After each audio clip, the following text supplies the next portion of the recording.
আমার রুমে ঢুকতে দরজাটা এরকম ভাঙা ছিল অনেক দিন যাবৎ, সেটা আমি খুব সুন্দর করে কভার করলাম। আর কিভাবে কভার করলাম সেটাই আজকে আপনাদের সবার সাথে শেয়ার করব। তাই হ্যালো এভরিওয়ান, আসসালামু আলাইকুম। আশা করি সবাই অনেক অনেক ভালো আছেন। আলহামদুলিল্লাহ আমিও ভালো আছি। তো আমি নিয়ে নিয়েছি একটা কেকের কার্ড। আর আমি কখনোই এই কেকের কার্ডগুলো ফেলি না, যতবার কেক আসে আমি কার্ডগুলো রেখে দিই, কোনো না কোনো কাজে লাগাই। তো তারপরে আমি কেকের কার্ডের উপরে সুতুলি দিয়ে সুন্দর করে এটা কভার করে নিয়েছি। তারপরে আবার আমি ইয়েলো কালার করে নিয়েছি। আমার মনে হলো ইয়েলো কালারটা বেশি ভালো লাগবে, কারণ ইয়েলো কালারটা সব জায়গায় কিন্তু অনেক ফোটে।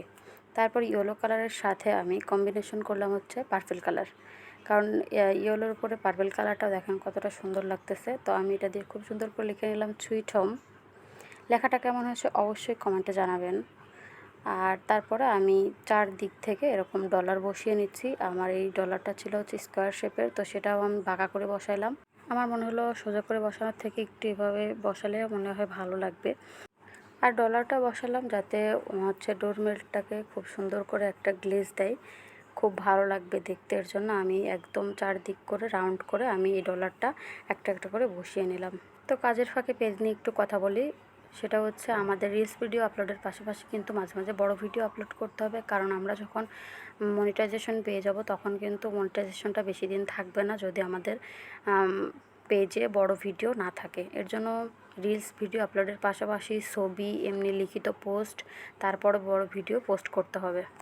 আমরা সবসময় রিলস ভিডিও আপলোড করি কারণ রিলস ভিডিওর ভিউটা বেশি ভালো হয় এর জন্য। তো যাই হোক, রিলস ভিডিও তো আপলোড করতে হবে, তার পাশাপাশি আমাদের বড় ভিডিও আপলোড করতে হবে। যাই হোক, কথা বলতে বলতে আমার ডলার কিন্তু বসানো কমপ্লিট হয়ে গেছে। এবার আমি সুতা দিয়ে একটা লেসি বানিয়ে নেব, যার জন্য আমি ইয়েলো কালারের সুতা নিয়েছি। আর সুতা নিয়ে আমি সুচ দিয়ে খুব সুন্দর করে মাথাটা বেঁধে নিচ্ছি। নেওয়ার পরে ওর মধ্যে আমি আবার পুঁথি দিয়ে দুটা মালা মতো বেঁধে নেব। তো দেখতে থাকুন কেমন লাগে কাজটা, আর ভালো লাগলে অবশ্যই কিন্তু আমাকে কমেন্টে জানাবেন। এভাবে আমরা যদি ঘরে থাকা উপকরণ দিয়ে দু একটা জিনিস বানাই, ওয়াল ডেকোরেটর বা ডোর ডেকোরেটর, রুম ডেকোরেটর করে রাখি, দেখতেও কিন্তু খুব ভালো লাগে। আর নিজের হাতের কাজ ভালো তো লাগবেই, এটা স্বাভাবিক।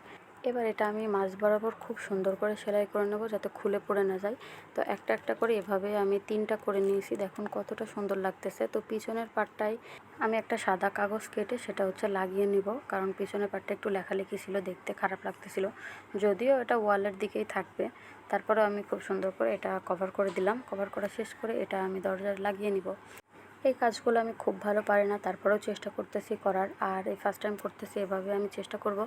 আর শেষ পর্যন্ত আমার ভিডিওটা যারা দেখেছেন তাদেরকে অসংখ্য অসংখ্য ধন্যবাদ।